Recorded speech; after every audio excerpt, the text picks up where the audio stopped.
stamping friends. How are you guys doing? Welcome to my YouTube Live, and in case you don't know me, my name is Lorri Heiling, and I'm an independent Stampin' Up! Demonstrator. Well, I feel like I haven't shown my face for a while. I've been so busy here with just getting ready for events, and I'm in swaps, so I get lots of ideas to share with my customers who visit me in person. And then also Mother's Day thrown in there, and my mom and sister were living with us. So it's just been a crazy season right now, but we are kind of winding down, and my mom got moved to her new place that has assisted living and memory care, because in case you don't know about my mom, she has dementia and we just see some changes ahead. So we thought we would move her now so that we can transition her into memory care when she needs that. And so that left my sister without a place because she was living with my mom. And so she's looking, or she got an apartment, so she will be moving out at the end of this week. So we are kind of almost back to normal here, but just one more week. But I wanted to share with you some things that are coming up that I haven't had a chance to share with that much. First of all, I know I put a graphic out, and our Cozy Craft Retreat is coming up, and we are going to have registration, and that is going to be on this Saturday, May 18th at 8 o'clock a.m. Now, this event does sell out fast, and so you're going to want to be ready to go at 8 o'clock, because last year it sold out in 20 minutes.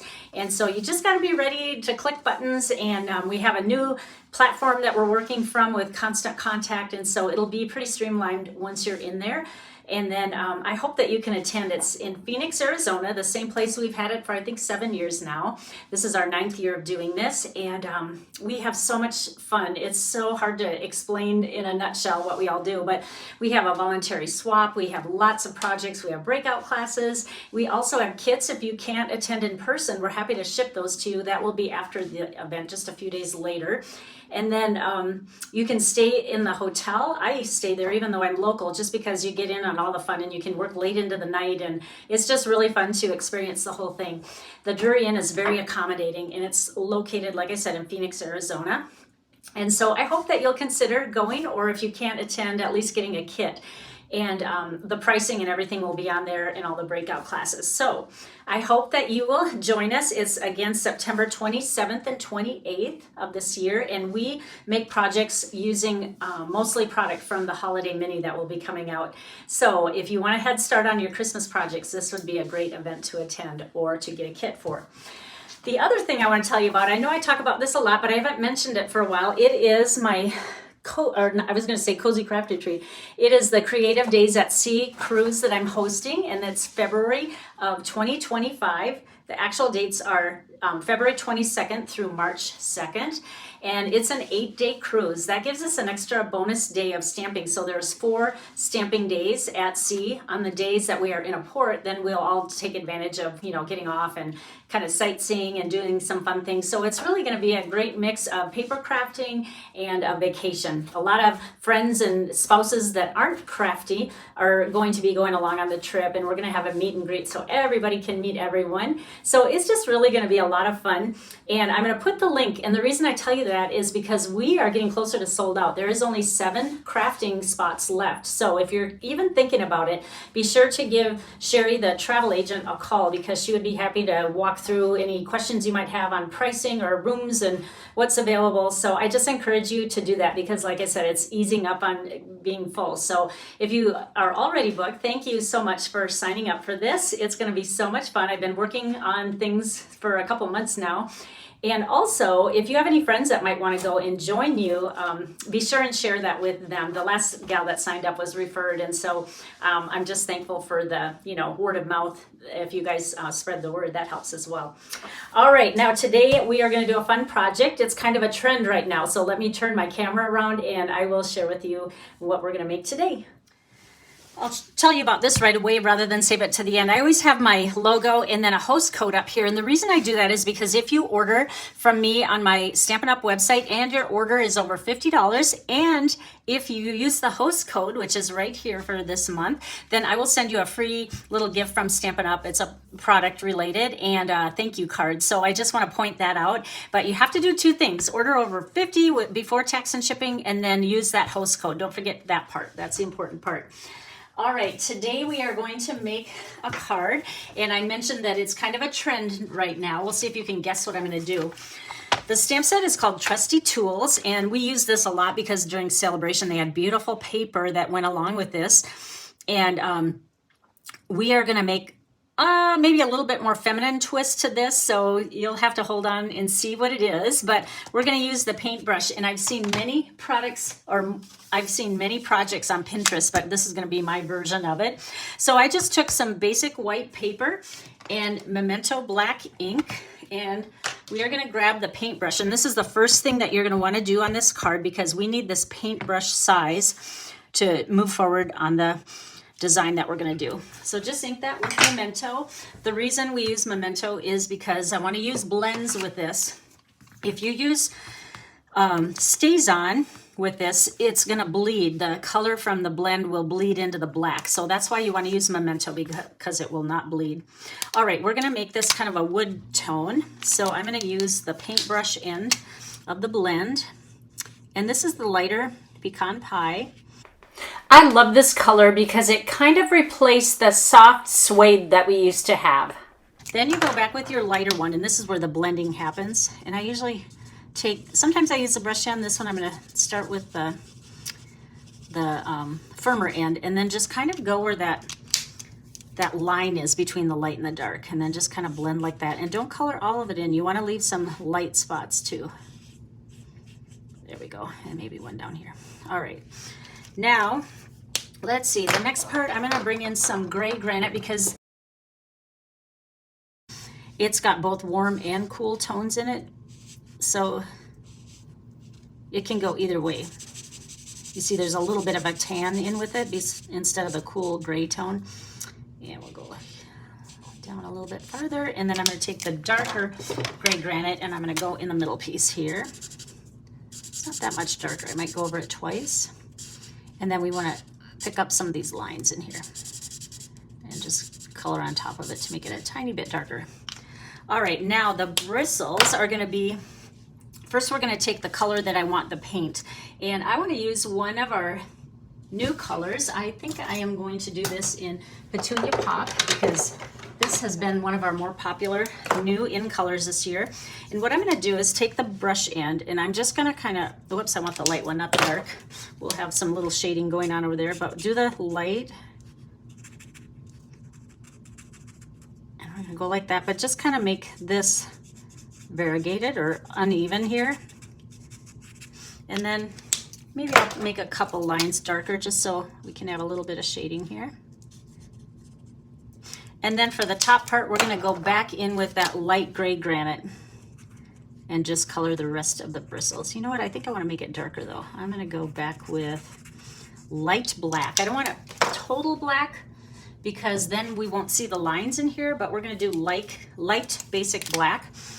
And oops, that end is kind of dead. I need to tape that shut so I don't keep grabbing for it. But light basic black will let you see the lines through it, okay? And so we'll just kind of go like that. Now it looks a little bit more like paint bristles. All right, there we have the paintbrush. Now I'm going to die cut this, and then I'll be right back and share with you the rest of the card.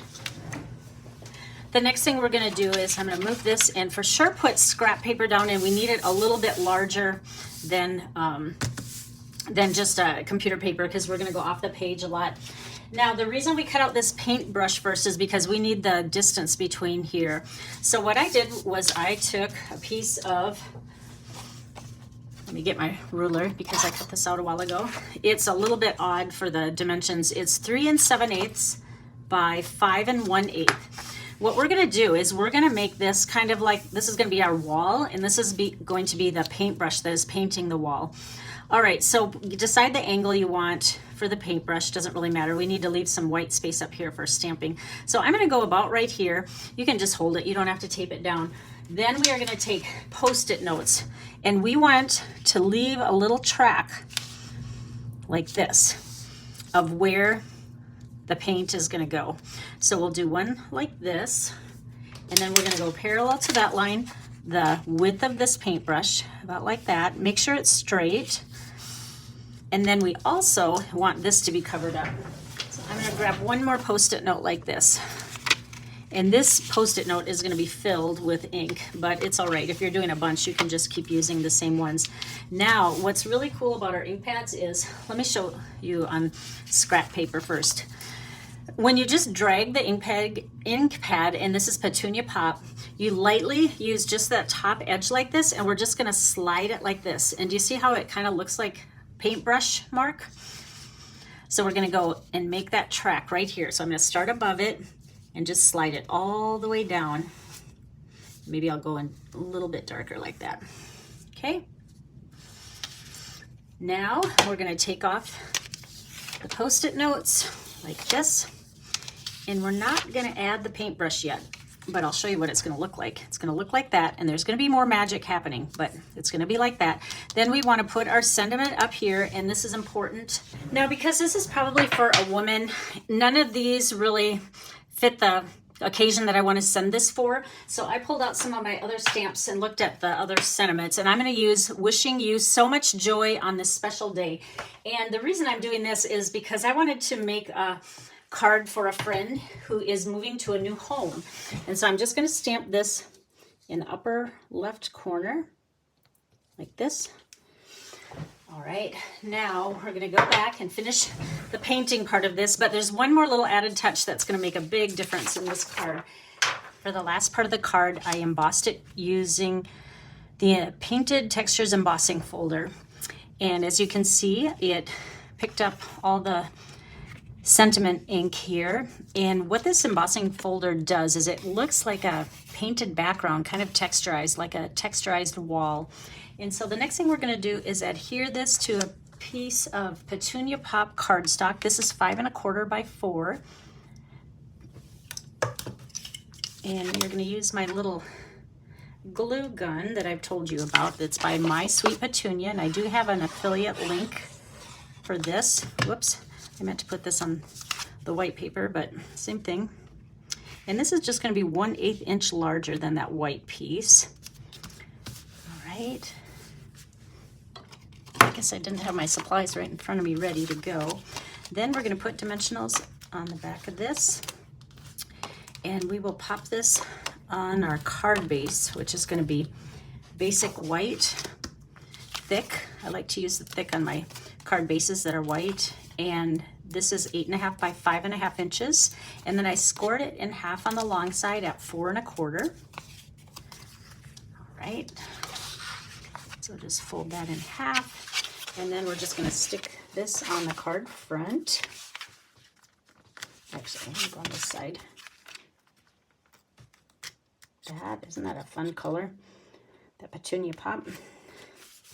All right, now we're going to take that little paintbrush that I made, and we are going to add dimensionals to this as well. I think I'll use one here, and then I'm going to use a mini one up here. Add that up here. And we're just going to pop this on our card front.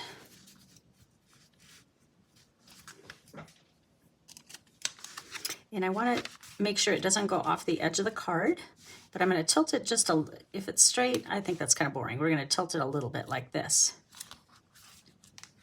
Then we're going to add just one more little embellishment, a baker's twine white ribbon. And I'm trying to decide if I want it there or up there. I think I'm going to put it at the top. And even, you can even use liquid glue for this. I don't have a, I need to get a new glue dot container, but I don't have it right by me, so I'm just going to use liquid glue, and that will dry pretty fast, and we'll just put it right on that hole like that. There we go. So there's our cute little easy fast card that would be awesome for new in colors, and it's just a fun way to show different ways to use that little paintbrush there. So I hope you enjoyed this cute and simple card. And again, if you see any products you like, please put your order in along with the host code. And if your order is over $50 or more, you will receive that free gift in the mail from me, plus a thank you card. And also don't forget to check out the Creative Days at Sea cruise coming up. And thank you guys so much for joining me. We will see you next Tuesday morning at 9 a.m. Arizona time. Bye-bye, everyone.